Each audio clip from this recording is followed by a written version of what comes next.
ذرا سا وقت نکال کر یہ چھوٹی سی ویڈیو غور سے دیکھیں، ہو سکتا ہے کہ آپ کی زندگی بدل جائے۔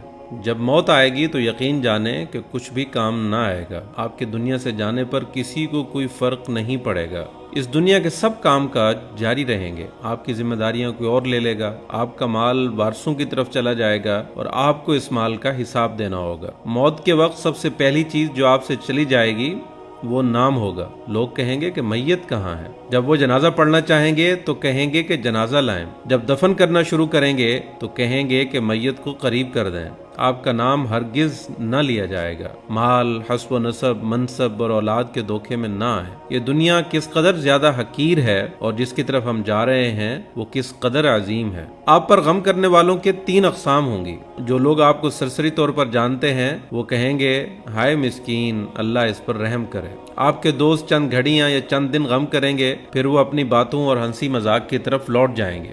آپ کے گھر کے افراد کا غم گہرا ہوگا، تو کچھ ہفتے، کچھ مہینے یا 1 سال تک غم کریں گے اور اس کے بعد وہ بھی آپ کو یادداشتوں کی ٹوکری میں ڈال دیں گے۔ لوگوں کے درمیان آپ کی کہانی کا اختتام ہو جائے گا اور آپ کی حقیقی کہانی شروع ہو جائے گی، وہ آخرت ہے۔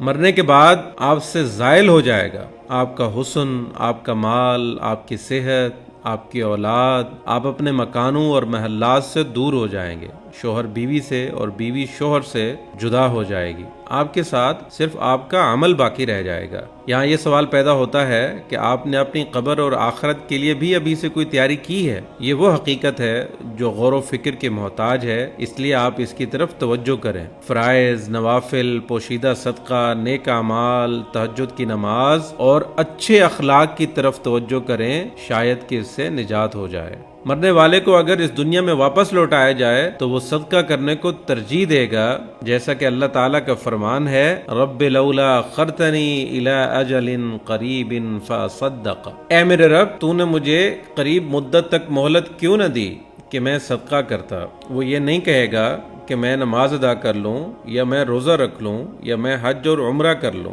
علماء کہتے ہیں کہ میت صرف صدقے کا ذکر اس لیے کرتی ہے کیونکہ وہ اپنی موت کے بعد اس کے عظیم اثرات دیکھتی ہے، لہٰذا زیادہ سے زیادہ صدقات و خیرات کریں۔ اور بہترین چیز جس کا آپ ابھی صدقہ کر سکتے ہیں وہ آپ کے وقت میں سے 10 سیکنڈ ہے۔ آپ خیر خواہی اور اخلاص کی نیت سے اس تحریر کو دوسروں تک پہنچائیں، کیونکہ اچھی بات کہنا بھی صدقہ ہے۔ اگر آپ اس تحریر کے ذریعے سے اور اس ویڈیو کے ذریعے سے لوگوں کو یاد دہانی کروانے کی کوشش کریں گے تو قیامت کے دن اسے اپنے ترازو میں پائیں گے۔ وَذَكِّرْ فَإِنَّ الذِّكْرَى تَنفَعُ الْمُؤْمِنِينَ، اور نصیحت کیجئے کیونکہ یقیناً نصیحت ایمان والوں کو نفع دیتی ہے۔